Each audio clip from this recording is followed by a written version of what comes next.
Thanks for dropping in. This is 3D Printy, I'm Joe, and this is my take on the classic pin screen toy. 90s kids will remember pin screens.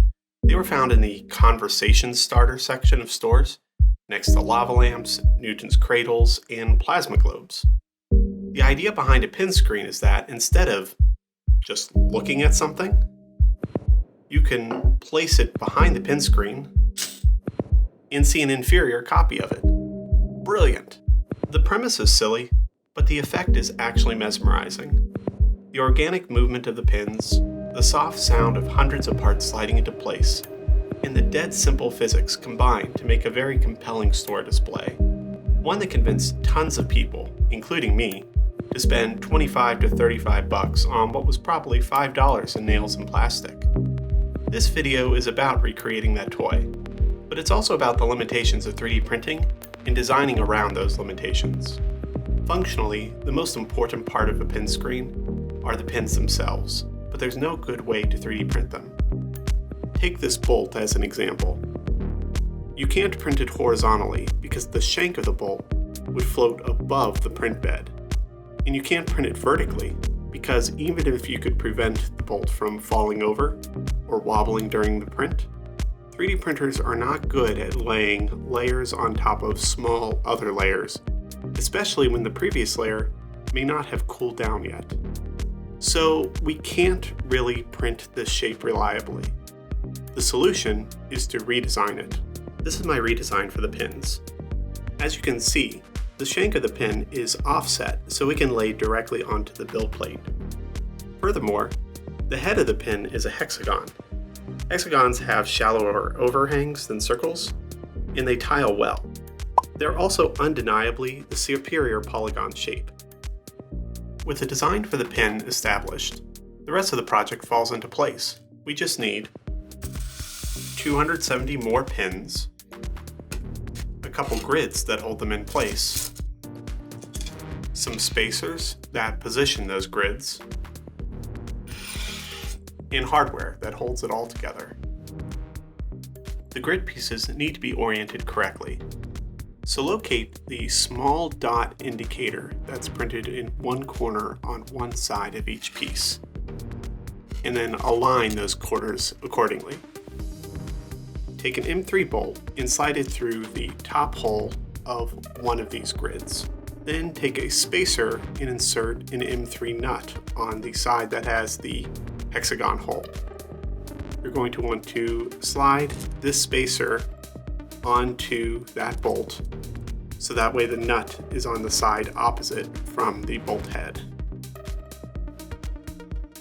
Once that's tight, take the other grid again, make sure that you have the correct corner, and slide that onto the bolt, like so.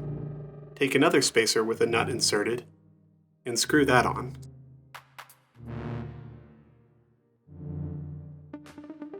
You can also take a cap piece, that's one that doesn't have a hole going through it, and either smush it on the end of the bolt, or if that's loose, glue that on with a little bit of hot glue. If you have extra bolt here, you'll just want to either use a longer spacer or a shorter bolt. Here are two pieces that I already put together. I put caps on either side for this one, and I used the smaller spacer in the center. The smaller spacer means that you're going to have more pin travel, but they'll be slightly more wobbly. Now we're going to insert all the pins. The pins will only fit together if they're all in the correct orientation. If you place them side by side, you'll be able to notice immediately if the orientation of a pin is incorrect. In early print tests, I actually had slightly smaller pins, and they did print out correctly.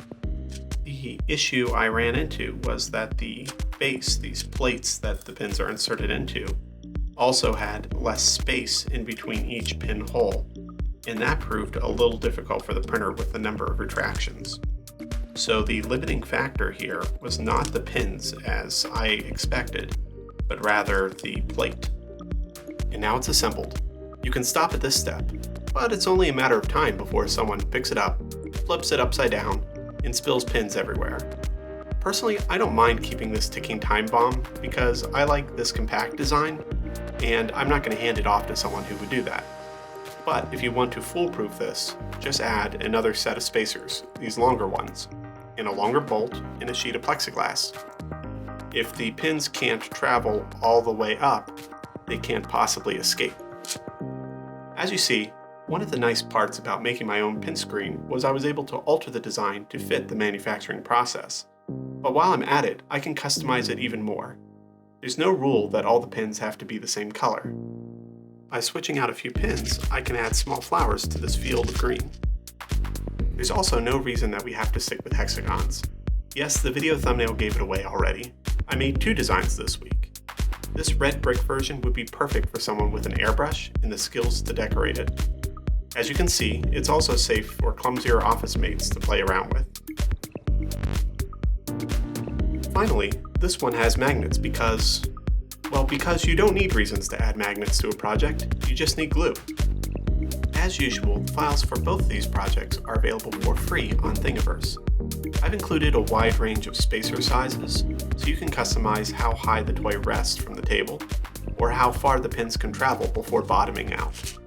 If you choose to print one of these, please consider sharing a photo of it on Thingiverse or mention it below. If we get a large collection of shared designs, I may post a video showcasing your work in the future. Well, that's it for this week. Happy printing, and thanks for stopping by.